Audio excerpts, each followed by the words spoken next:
Welcome into NBA Now by Chat Sports. I'm your host, Chase Senior, coming your way on today's program, a News and Rumors Mailbag, where I take all of your questions from our loyal subscribers here at Chat Sports, and that's why you subscribe, so that you can join the show and you can join the conversation. We start off with this $10 super chat and donation coming in from Lion Fighter.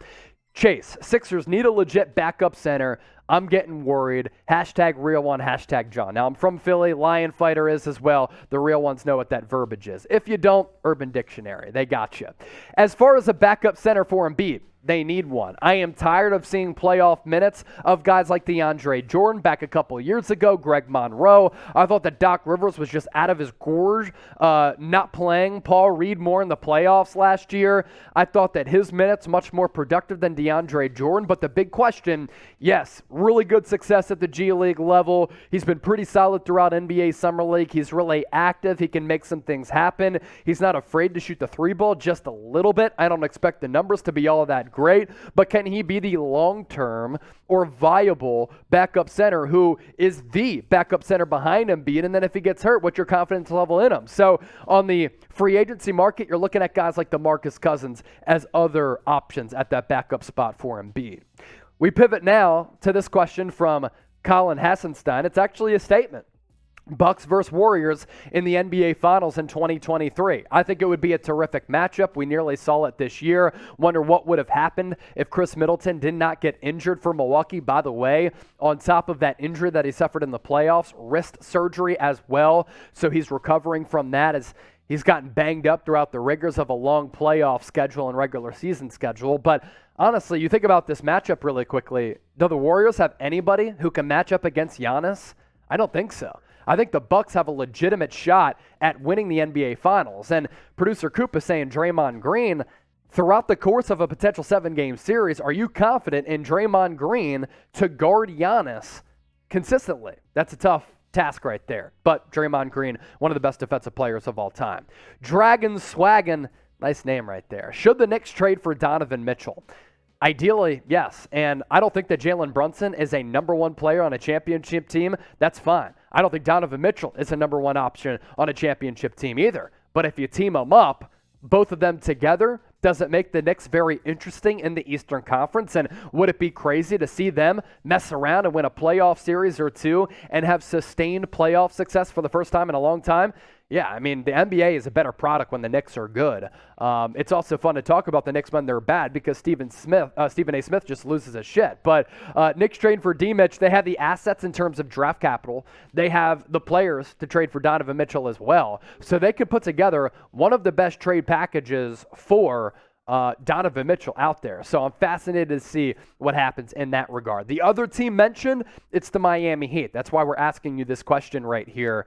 Best fit for D-Mitch, Knicks NYK, Heat type MIA, Jazz type UTA. Let us know right now in the comment section. I think the Knicks are a good fit. Miami's a good fit. And if Utah wants to rebuild around D-Mitch, of course, he can be one of your franchise cornerstones. But if you're D-Mitch, a couple years left on the deal, do you want to be a part of a rebuild in your mid-20s when you're entering your prime?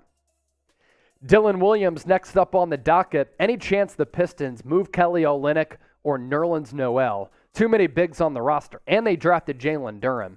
I think Olynyk has value. He could play the 5 and the 4 and shoot the 3. I like Nerlens on a playoff team as a guy who's a really good athlete and can protect the rim and block shots. His offensive game is extremely limited. Now, do you have too many bigs on the roster? Got to factor in Luka Garza as well. I like what he was able to do in glimpses last year as a rookie coming out of Iowa, where he was the player of the year in college basketball 2 years ago. I think that Noel being moved wouldn't really surprise me. Some people had that idea once that trade was made so that the Knicks could make room financially for Jalen Brunson. So none of those moves would really surprise me all that much. I do think both players have value if it's on Detroit or a different team. Luke Byrne, Patrick Beverley, and Bojan Bogdanovic to Dallas for Powell, Bertans, and Green. If you're Utah, that doesn't get the deal done. If you're Dallas, put it in a sack, throw it over your shoulder. That's a highway robbery. Let's get out of here, right? You got to get out of town before you're on one of those most wanted posters in the wild, wild west. That's a steal for Dallas. It's a great deal for Dallas. If you can get Beverley and Bogdanovich, who is an excellent three-point shooter, guy who would really play well alongside Luka, and I'm sure Luka would like the defensive intensity of Patrick Beverley. But if you're Utah, you're trying to rebuild Powell, Bertans, Green. If Green lived up to that first-round status, okay, maybe, but he's a bust, and I think he's a stiff. Daniel, with this one, I'm surprised that the Mavericks have not made any contact with Collin Sexton. Producer Coop, I know you're somewhat surprised by it too. Yeah, I mean, Sexton would be a great fit for the Mavs, especially after losing Brunson. You would think they would have, but it sounds like they're not really interested in making that deal. And I'm not sure if it's a financial thing. I'm not sure if they don't know if he's a fit next to Luka. And I'm not going to say that Collin Sexton is the same player as Jalen Brunson, but, like, can he play that type of role where he's the sidekick? I think he'd be more than viable of being that sidekick next to Luka Doncic for maybe less money than Jalen Brunson. So, Daniel, you're surprised. I'm surprised. Producer Coop, he's surprised as well. Speaking of the Mavericks, if you're a Mavs fan like Daniel or somebody else watching, you can get a Mavs hat by going to chatsports.com/NBA hats. That link available for you in the comment section and the description. Why are you only talking about Dallas? We got other teams' hats as well. How about all 30 in the NBA? If you utilize that link at the bottom of your screen, thanks to today's presenting sponsor, Infanatics, chatsports.com/NBA hats. That link living in the comment section, hanging out in the description as well. Chatsports.com/NBA hats. Get your hat today for whichever team you rep in the NBA. Lake and Bake. Sounds like a really good life. Does it make sense for the Sixers to sign DeMarcus Cousins to back up Joel Embiid? A little bit of sense, but I don't really like it. Joel Embiid, he is a big who can really stretch the floor, put the ball on the floor as well. He can knock down the pull-ups, has the fadeaway J in his pocket, can knock down the three. DeMarcus Cousins used to be a guy who could do some of those things, not in the same way of Embiid, but now he can shoot the three a little bit. But man, he's so slow because of the injury. So on switches, I just think that he'd get burned a lot, and he's never been the greatest rim protector. And then offensively, just isn't the same guy who used to be able to put the ball on the floor just a little bit and create and get his shot. So if it's on the vet men, I'd be entertained by that. You go with Paul Reed as your number 2, DeMarcus Cousins as your number 3 center if you keep 3, but I would probably lean no. Businessman, it's a business, man. If they trade for Mitchell, they must have to trade either Brunson or RJ, right? Well, you can't trade Brunson. You can't trade players right away who you just signed. If it's RJ Barrett, yeah, he's certainly atop the list for Utah in terms of the players that they'd love to bring in and a guy who they can build around, a very good two-way wing. Other options on top of or separate from RJ Barrett, Obi Toppin, Emmanuel Quickly, Quentin Grimes, there's that, and it's a bunch of picks as well that the Knicks still have in the chamber. Where will D-Mitch play in 2022? Let us know in the comment section. J for the Jazz, O for a different team. And if you type O for other, let us know which team you think Mitchell will play on this upcoming season. Edu David, hi Chase. Hey man, can the Kings make the playoffs next year? Look, there are going to be some surprise teams in the NBA this upcoming year. And if you think about like some of the lower level teams in the NBA, there's still teams that I want to watch. I want to watch Keegan Murray and some of the other players on the Kings. I want to watch what the Magic can do, what the Houston Rockets are going to bring to the floor, the Detroit Pistons. Like some of these bad teams, they're going to be bad record-wise because the NBA and the talent level is as deep as it's been in a really long time. Can one of those teams become Cleveland from last year and make the NBA play-in tournament, or like Charlotte did a couple of years ago? Maybe. Could the Kings be one of those squads?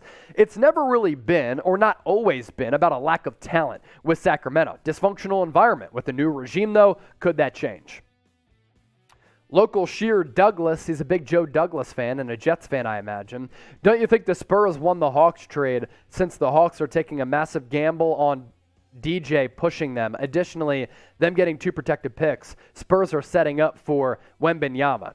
That's been my take for a little while, that San Antonio, who loves international prospects, who they've been really just an average basketball team over the last couple of years, are looking to tank for Victor Wembanyama, who's been talked about as being the best NBA draft prospect since LeBron James. So I think they might be tanking. And by trading away DeJounte Murray, yeah, you're resetting to a certain degree. I mean, he by far and away was the best player on the team. Now, if the Hawks have a lot of success with Murray, they win the trade. If San Antonio can use those assets to move up and select Victor Wembanyama and he ends up being a great player, then yeah, you have a point there for sure, local. Sammy slips too. At this point, shouldn't the Lakers trade Talen Horton-Tucker? I think the Talen Horton-Tucker just isn't all that good. I keep waiting for THT to break out. The Lakers keep telling me and keep trying to sell me on Talen Horton-Tucker being a good player, and he has certainly shown some flashes throughout his career. But last year, had a great opportunity to really prove his worth after getting that contract worth more than $30 million, and he didn't.